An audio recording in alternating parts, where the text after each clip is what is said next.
अनुराग ठाकूर यांनी लोकशाही मराठीनं प्रश्न विचारल्यानंतर या प्रश्नाचं उत्तरही न देता तिथून काढता पाय घेतलाय।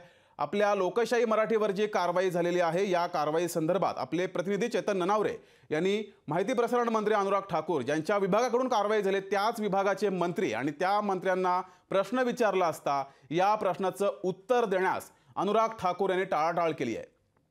तर तसेच या पत्रकार परिषदेमधून त्यांनी काढता पाय सुद्धा घेतला। मात्र लोकशाही मराठीचा हा लढा असाच सुरू राहील। लोकशाही मराठी या संदर्भात कोर्टात सुद्धा जाणार आहे। मात्र लोकशाही मराठीच्या प्रश्नावर मंत्र्यांनी उत्तर देण्यास टाळाटाळ केली आहे।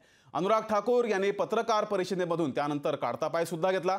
आपल्या प्रतिनिधींना लोकशाही मराठीवर जी कारवाई झालेली आहे त्या संदर्भात प्रश्न विचारला, मात्र या प्रश्नाचं उत्तर देण्यास अनुराग ठाकूर यांनी टाळाटाळ केली आहे। तसेच या पत्रकार परिषदेमधून त्यांनी काढता पाय सुद्धा घेतलाय। मात्र सरकारने केलेल्या या दडपशाही विरोधात लोकशाहीचा हा लढा असा सुरू राहणार आहे।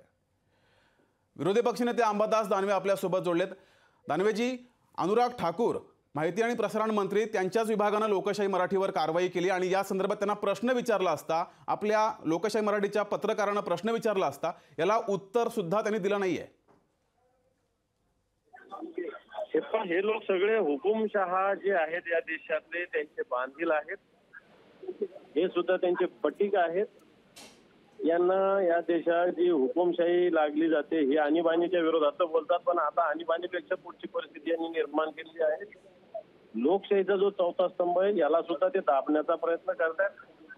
बाकीच्या लोकांना ईडीच्या धाडी टाकतात। मला वाटतं यांच्याकडून याच्यापेक्षा जास्त अपेक्षा आपण करू शकत नाही। जी मात्र दानवेजी, लोकशाही मराठीवर जी कारवाई झाली ती माहिती प्रसारण विभागाकडून झाली आणि त्याचे मंत्री आहेत अनुराग ठाकूर, त्यांनी उत्तर देणं अपेक्षित होतं। कसं आहे, यांनी सगळे आता मला सांगा, लोकशाही सारख्या चॅनलवर मी म्हणतो कोणत्याही चॅनलवर अशा पद्धतीनं बंदी घालणं चुकीचं आहे। कारण आज या महाराष्ट्रातली काय देशातील लोकशाही धोक्यात आलेली आहे। त्यामुळे यांना याच्याविषयी काहीच वाटत नाही, यांना भावनाच राहिली नाही, यांना संवेदनाच राहिली नाही। यांना फक्त यांचा उदो केला पाहिजे, यांच्या विरोधात बोललं नाही पाहिजे अशी यांची मानसिकता झालेली। जी दानवेजी, धन्यवाद दिलेल्या या प्रतिक्रियेबद्दल। लोकशाही मराठी ऐका, पहा, जागरूक रहा।